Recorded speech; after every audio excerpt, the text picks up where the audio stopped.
Good morning friends. आज की मेरी कहानी है तीन मछलियाँ, जिसमें बताया गया है कि किस प्रकार आप अपनी बुद्धि का प्रयोग करके किसी भी संकट से निकल सकते हैं। कहानी अच्छी लगे तो प्लीज़ मेरे चैनल को लाइक और सब्सक्राइब जरूर करें।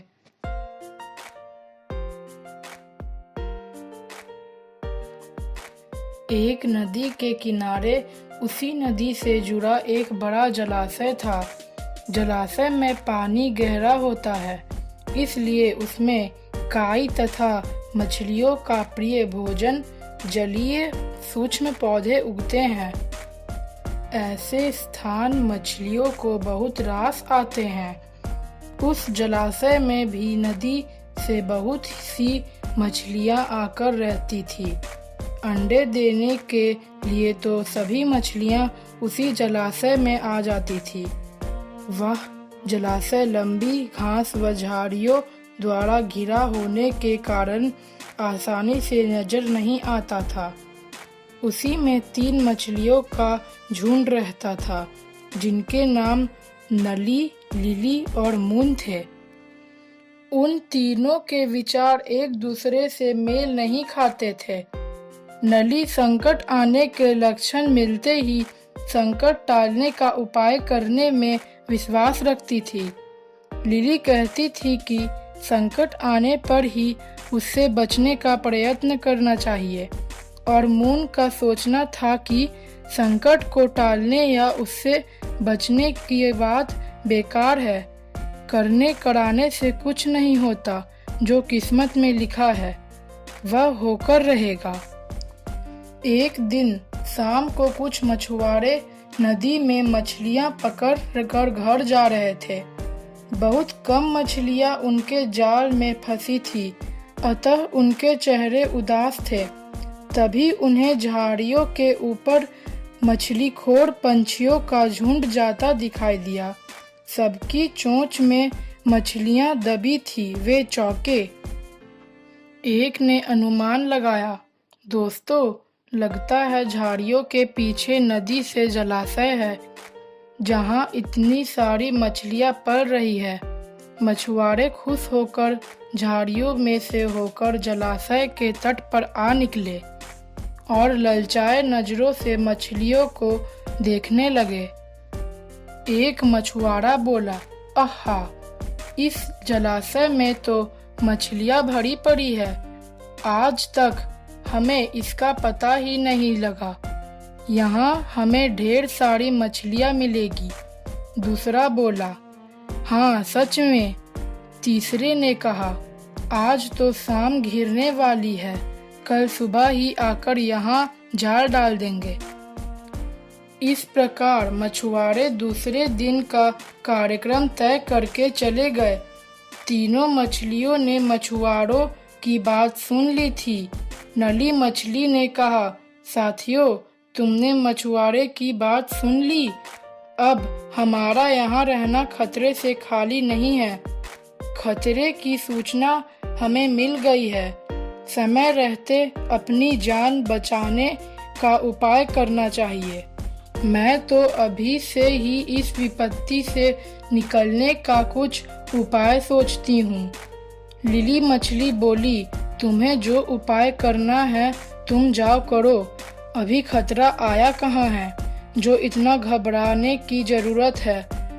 हो सकता है संकट आए ही ना। हो सकता है रात को उनके जाल चूहे कुतर जाएं, उनकी बस्ती में आग लग जाए, भूचाल आकर उनके गांव को नष्ट कर सकता है, या रात को मूसलाधार वर्षा आ सकती है और बाढ़ में उनका गांव बह सकता है। इसलिए उनका आना निश्चित नहीं है। जब वह आएंगे तब की तब सोचेंगे। हो सकता है मैं उनके जाल में ही न फंसूं। मुन ने अपनी भाग्यवादी बात कही, भागने से कुछ नहीं होने का। मछुआरों को आना है तो वो आएंगे। हमें जाल में फंसना है तो हम फंसेंगे। किस्मत में मरना ही लिखा है तो क्या किया जा सकता है। इस प्रकार नली तो उसी समय कुछ उपाय सोचने के लिए चली गई। सुबह हुई तो मछुआरे अपने जाल को लेकर आए और लगे जलाशय में जाल फेंकने और मछलियां पकड़ने। नली ने संकट को आए देखा तो उसका दिमाग तेजी से काम करने लगा। आसपास छिपने के लिए कोई खोखली जगह भी नहीं थी। तभी उसे याद आया कि जलाशय में काफी दिनों से एक मरे हुए ऊदबिलाव की लाश तैर रही है। वह उसके बचाव के काम आ सकती है। जल्दी ही उसे वह लाश मिल गई। लाश सड़ने लगी थी। नली लाश के पेट में घुस गई और सड़ती लाश की सड़ांध अपने ऊपर लपेट कर बाहर निकली। कुछ ही देर में मछुआरों के जाल में तीनों मछलियां फंस गई। मछुआरों ने अपने जाल को खींचा और मछलियों के किनारे पर जाल से उलट दिया। बाकी मछलियां तो तड़पने लगी, परंतु नली दम साध कर मरी हुई मछली की तरह पड़ी रही। मछुआरों को सरांध का भभका लगा तो मछलियों को देखने लगा। उसने निश्चल पड़ी नली को उठाया और सूंघा। आक! यह तो कई दिनों की मरी मछली है, सड़ चुकी है।